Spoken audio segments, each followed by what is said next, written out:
Ta avto bi moral po tej novi Volkswagenovi logiki postati ID.2. No, ampak medtem je Volkswagen spremenil svojo strategijo, rekel bom pričakovano, ker se takšnih legendarnih imen pač ne zavrača, in ta avto prekrstil v ID Polo.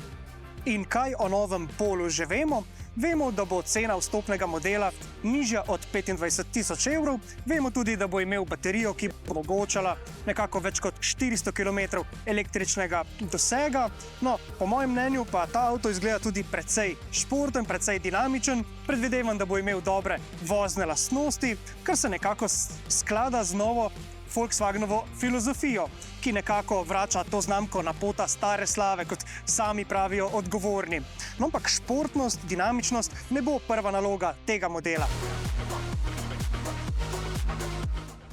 Hitreje, močneje, bolj agresivno, bolj neposredno, to bodo naloge različice z legendarno oznako GTI.